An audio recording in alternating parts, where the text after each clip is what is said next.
Ebias. Atividade de História, Grandes Navegações. Professor Jefferson Kell. Polo de Educação Especial Ebias. Adaptação, Professor Auxiliar de Educação Especial Marília Brasil. Grandes navegações. Durante os séculos XV e XVI, os europeus, principalmente portugueses e espanhóis, lançaram-se nos oceanos Pacífico, Índico e Atlântico com dois objetivos principais: descobrir uma nova rota marítima para as Índias e encontrar novas terras. Este período ficou conhecido como a Era das Grandes Navegações e Descobrimentos Marítimos. Os objetivos. No século XV, os países europeus que quisessem comprar especiarias, pimenta, açafrão, gengibre, canela e outros temperos, tinham que recorrer aos comerciantes de Veneza ou Gênova, que possuíam o monopólio destes produtos. Com acesso aos mercados orientais, Índia era o principal. Os burgueses italianos cobravam preços exorbitantes pelas especiarias do Oriente. O canal de comunicação e transporte de mercadorias vindas do Oriente era o Mar Mediterrâneo, dominado pelos italianos. Encontrar um novo caminho para as Índias era uma tarefa difícil, porém muito desejada. Portugal e Espanha desejavam muito ter acesso direto às fontes orientais, para poderem também lucrar com este interessante comércio. Outro fator importante, que estimulou as navegações nesta época, era a necessidade dos europeus de conquistarem novas terras. Eles queriam isso para poder obter matérias-primas, metais preciosos e produtos não encontrados na Europa. Até mesmo a Igreja Católica estava interessada neste empreendimento, pois significaria novos fiéis. Os reis também estavam interessados, tanto que financiaram grande parte dos empreendimentos marítimos, pois com o aumento do comércio, poderiam também aumentar a arrecadação de impostos para os seus reinos. Mais dinheiro significaria mais poder para os reis absolutistas da época. Saiba mais em absolutismo e mercantilismo.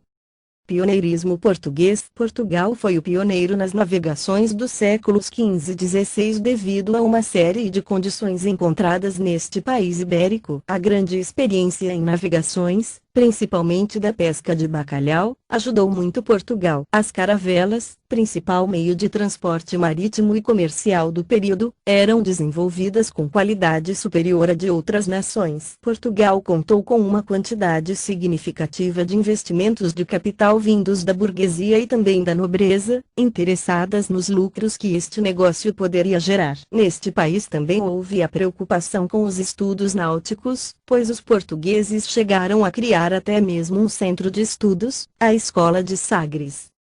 Planejamento das navegações. Navegar nos séculos XV e XVI era uma tarefa muito arriscada, principalmente quando se tratava de mares desconhecidos. Era muito comum o medo gerado pela falta de conhecimento e pela imaginação da época. Muitos acreditavam que o mar pudesse ser habitado por monstros, enquanto outros tinham uma visão da terra como algo plano e, portanto, ao navegar para o fim a caravela poderia cair num grande abismo. Dentro deste contexto, planejar a viagem era de extrema importância. Os europeus contavam com alguns instrumentos de navegação como, por exemplo, a bússola, o astrolábio e a balestilha. Estes dois últimos utilizavam a localização dos astros como pontos de referência. Também era necessário utilizar um meio de transporte rápido e resistente. As caravelas cumpriam tais objetivos, embora ocorressem naufrágios e acidentes. As caravelas eram capazes de transportar grandes quantidades de mercadorias e homens. Numa navegação participavam marinheiros, soldados, padres, ajudantes, médicos e até mesmo um escrivão para anotar tudo o que acontecia durante as viagens.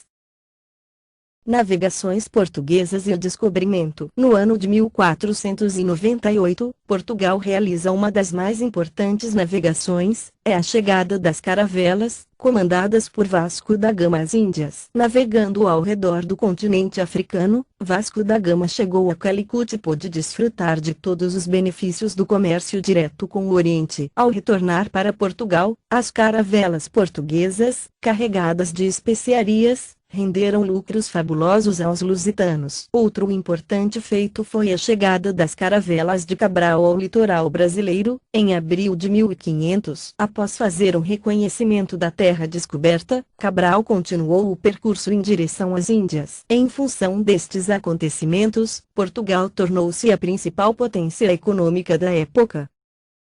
Orientações: leia o texto com atenção. Assista este vídeo. Copie as perguntas e respostas em seu caderno. Responda às questões. Atividades. Questão 1. Qual os objetivos das navegações do século XV e XVI? Questão 2. Quais os produtos eram procurados pelos comerciantes da época? Questão 3. Quais os mares percorridos nas rotas comerciais? Questão 4. Escreva o significado das palavras. Letra A, especiaria. Letra B, burgueses. Letra C, astrolábio. Letra D, imigração. Questão 5. Por que a Igreja Católica estava interessada na navegação da época? Questão 6. Que instrumentos eram usados para guiar os navegadores europeus? Questão 7. Escreva um resumo de 3 parágrafos sobre a participação dos portugueses nas navegações do século XV e XVI.